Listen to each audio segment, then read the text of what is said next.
Welcome to DIY Science Hub, where today we explore a safe, colorful electronics experiment that glows with sound.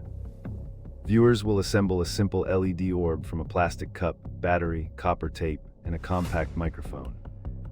When you clap or speak, the microphone detects sound, and the circuit makes the LED pulse in bright, rhythmic waves.